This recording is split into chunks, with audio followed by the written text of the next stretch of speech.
بسم اللہ الرحمن الرحیم۔ رسول اللہ صلی اللہ علیہ وسلم نے آپس میں معاشرت سے متعلق، رہن سہن سے متعلق، یعنی وہ شریعت کے وہ احکام جن کا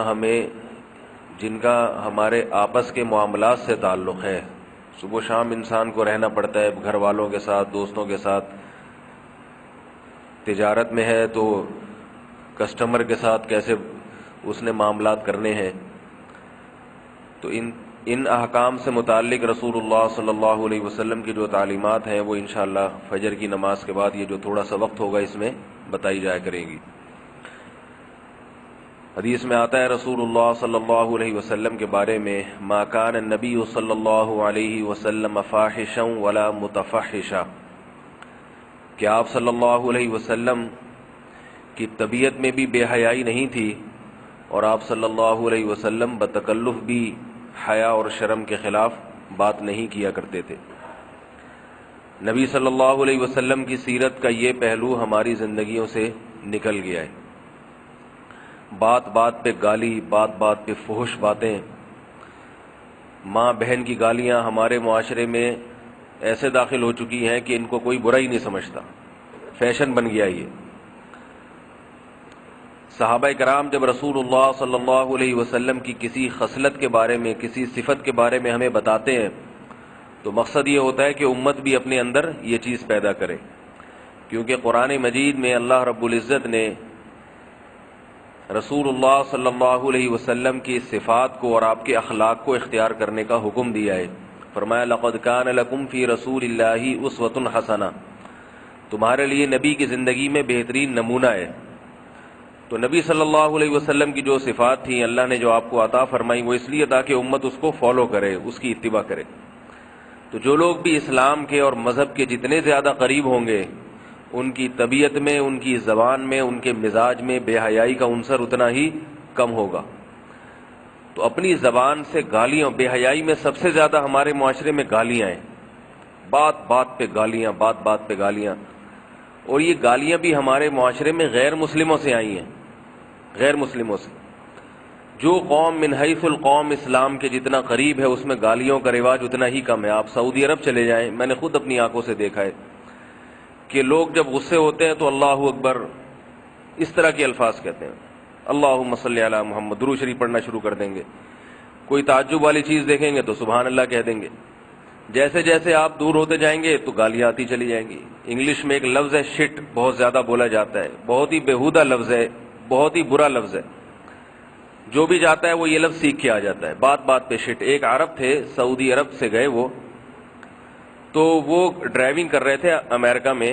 میرا مقصد کسی قوم کی برائی نہیں ہے، مقصد یہ ہے کہ ہم جو اللہ نے ہمیں تہذیب دی ہے اللہ کے رسول کے ذریعے، ہم اس کو فالو کریں، ہم کسی اور سے نہ سیکھیں کہ کس موقع پر کیا بولنا ہے۔ تو وہ امریکہ گئے، ڈرائیونگ کر رہے تھے، اچانک ایکسیڈنٹ ہوا۔ تو جیسے ہی ایکسیڈنٹ ہوا ان کے منہ سے نکلا شٹ، ان کے منہ سے کیا نکلا؟ او شٹ، اور اللہ نے ان کو موت سے بچایا۔ تو جب اللہ نے ان کو صحت دی اور زندگی ملی، ان کو بہت برا ایکسیڈنٹ ہوا تھا، تو وہ فوراً امریکہ چھوڑ کر واپس سعودی عرب آ گئے اور کہا کہ یہ موت کا وقت تھا، اس وقت میرے منہ سے پہلے سبحان اللہ یا اللہ اکبر یا لا الہ الا اللہ کلمے جیسے الفاظ نکلتے تھے، اور جب سے یہاں آیا ہوں تو وہ سبحان اللہ، الحمدللہ اور وہ اللہ اکبر سب زبان سے گئے، اور کیا نکل رہا ہے منہ سے؟ بات بات پہ او شٹ، شٹ کا لفظ نکل رہا ہے۔ تو یہ انسان کی زبان میں آہستہ آہستہ گندگی آتی ہے اگر وہ اپنے مذہب سے دور ہونا شروع ہو جاتا ہے۔ صحابہ کرام رضی اللہ عنہم اجمعین جب کسی چیز کو دیکھ کر ان کو تعجب ہوتا تھا تو سبحان اللہ کہتے تھے۔ مصیبت کے موقع پر انا للہ و انا الیہ راجعون، کیسا پیارا جملہ ہے کہ ہم اللہ ہی کے لیے، ہم نے اللہ ہی کی طرف لوٹ کر جانا ہے۔ یہ مصیبت جو ہمیں ملی ہے اللہ کی طرف سے ملی ہے، تو ہم نے اللہ کی طرف لوٹ کر جانا ہے، اللہ ہمیں اس کا نعم البدل عطا کر دے گا۔ کتنا بہترین جملہ ہے۔ لیکن اب آج کسی کو مصیبت پہنچتی ہے، شٹ کے الفاظ نکالتا ہے، کوئی گالی دیتا ہے منہ سے، اور فحش گالیاں دیتے ہیں۔ کہیں تھوڑی سی ٹکر ہو گئی، بائک پہ جا رہے ہیں آپ، تھوڑی سی ٹکر ہو گئی، ایک گالی نکال دی۔ اپنے آپ تک کو گالیاں دیتے ہیں لوگ، اپنے آپ تک۔ بعض دفعہ سمجھ میں نہیں آتا یہ گالی دے کس کو رہا ہے، وہ ویسے ہی ماحول کو گالی دے رہا ہے. تو یہ فیشن بن گیا ہے. ان گالیوں کو، اس بےہودگی کو، اس گندگی کو اپنی زبان سے نکالیں، کیونکہ اس سے انسان اللہ سے دور ہوتا چلا جاتا ہے. گھروں میں بھی پہلے یہ تصور نہیں تھا کہ کوئی خواتین جو ہے نا فحش گالی زبان پہ نکالیں. عورتوں میں تو تصور ہی نہیں تھا، یہ مردوں میں سنتے تھے. اب عورتوں میں بھی گالیوں کا رواج آنا شروع ہو رہا ہے.